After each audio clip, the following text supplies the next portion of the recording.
I always thought marriage meant fidelity. You give someone your trust, time, and heart, and expect them to protect those things as fiercely as you would. For years, I believed my wife and I had that. Then the cracks started to appear. She grew distant. Her phone became guarded, always face down, or locked. She said she was working late, even though her job never required it. She began dressing nicer, wearing perfume for errands.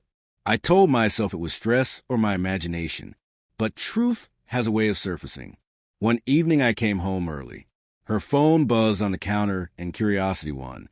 I picked it up and saw the name that shattered me. Her ex. The messages were clear. Last night was amazing. Can't wait to see you again. I've missed you so much. My world tilted. She wasn't just cheating. She was doing it with the one she told me was part of her past. The man she swore she was over. I confronted her. She sobbed and begged, calling it a mistake. Confusing emotions, nothing real. But the screenshots I held told a different story. Anger might have been expected, but instead I felt a cold clarity. I wasn't to scream or plead. If she wanted games, I'd show her what losing felt like. I reached out to his wife. Call her Sarah, someone I'd only ever exchanged polite words with at parties.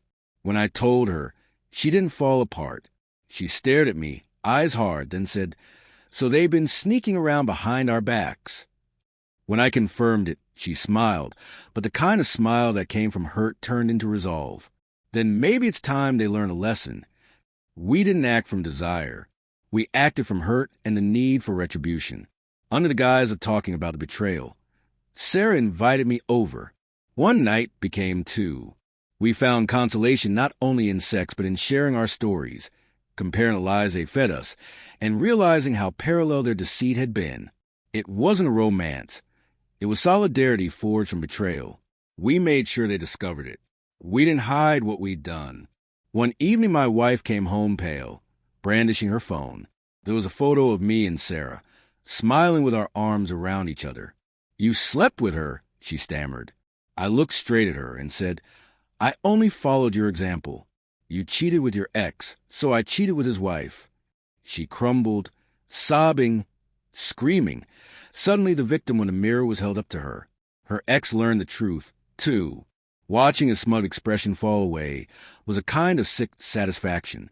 The aftermath was merciless. My wife pleaded for another chance, promising to cut him off and prove herself. But trust had been severed the moment she chose him over me. Sarah's marriage collapsed the same way mine did. We didn't end up together. There was no storybook ending. We were two people who had been wronged, who'd taken the same bitter medicine.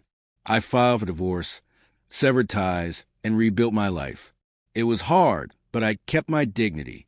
Looking back, I don't feel only bitterness. I feel empowered. I decided not to be defined by her betrayal. I reflected it back in a way she would feel.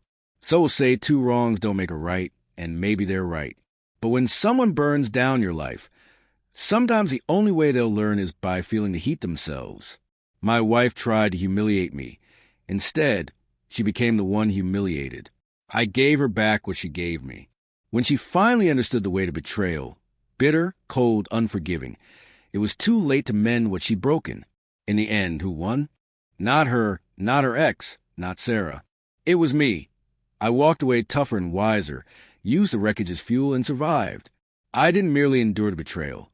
I turned it into the closure I needed.